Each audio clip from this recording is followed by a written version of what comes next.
بسم اللہ الرحمن الرحیم۔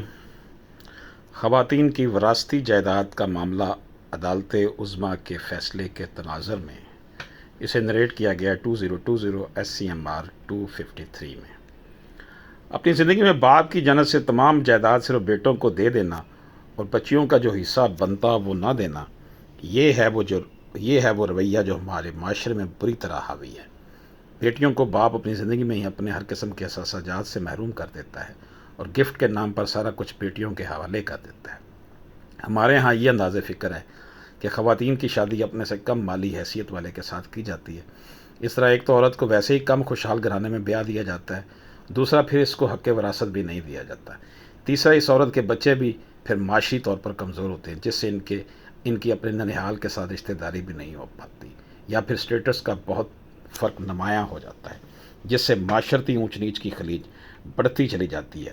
موجودہ دور میں رویوں کے حوالے سے ہم بات کرتے ہیں کہ اگر باپ اپنی جائیداد بیٹوں کو دے دیتا اور بیٹیوں کو کچھ نہیں دیتا تو ان حالات میں وہ اپنی زندگی میں ہی خود کے لیے جہنم کا سودا کر لیتا ہے۔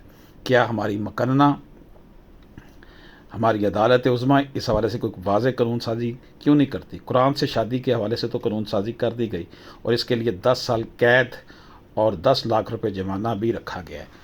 تو اسی طرح اگر باپ اپنی جائیداد اپنی زندگی میں ہی ہیلے بہانوں سے گفٹ کے نام پر، تملیغ کے نام پر، بیع کے نام پر، دستبرداری کے نام پر اپنے بیٹوں کو دے جاتا ہے تو اس حوالے سے اجتہادی نقطہ نظر اختیار کیا جانا حد ضروری ہے۔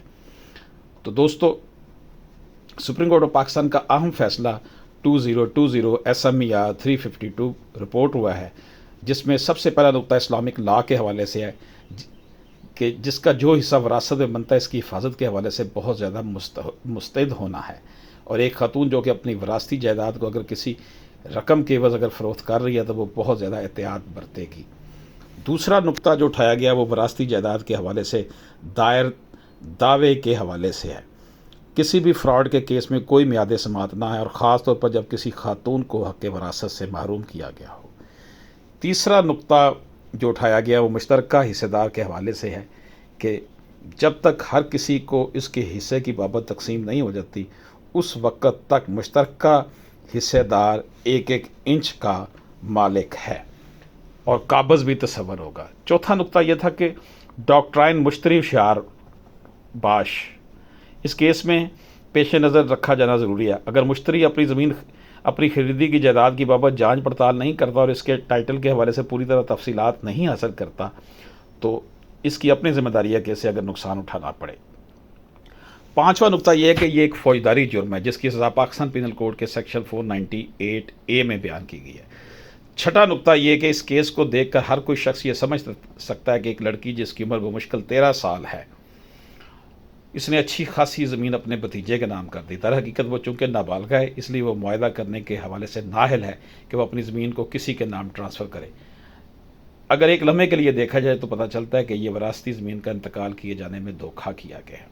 ساتواں نقطہ یہ ہے کہ یہاں پر بطور ریفرنس بیان کیا جاتا ہے، امیر علی رضا حیات نے بیان کیا ہے کہ میری ہمشیرہ نے اپنی سالم اراضی اپنے بھتیجے کے نام بیع کر دی، لہذا واقعہ درج رجسٹر کر کے پیش ہوئے۔ یہ لینڈ ریونیو ایکٹ 1967 کے سیکشن کی بھی خلاف ورزی ہے۔ اسی عدالتی فیصلے کو سپریم کورٹ آف پاکستان کے جسٹس جناب قاضی محمد امین احمد نے لکھا ہے۔ کیس کی تفصیلات کچھ اس طرح سے ہیں کہ جان افروز خلعت کا اپنے والد کی جائیداد میں 2722 کنال اور 12 مرلے حصہ بنتا تھا۔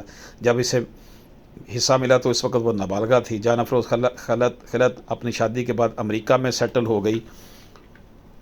جب وہ امریکہ میں تھی تو اسے فصل کی کاشت میں سے حصہ ملتا رہا۔ 1989 میں جب وہ پاکستان واپس آئی تو اسے پتہ چلا کہ اس کی زمین اس کے بھائی کے بیٹے یعنی اس کے بھتیجے کے نام منتقل ہو چکی ہے۔ اس کے بعد مزید کئی جگہوں پر فروخت ہو چکی ہے۔ یہ سب کچھ جان افروز خلعت کے بھائی اور اس کے والد کی ماں پر ہوا تھا۔ شہادت کے دوران یہ بات سامنے آئی کہ مہدی رضا خان کی عمر اس وقت 1.5 سال تھی جب اس کے نام جائیداد ٹرانسفر کی گئی، اور جن ہاتھوں میں فروخت ہوتی رہی سب کو ٹرائل کورٹ میں مدعا الیحان بنایا گیا۔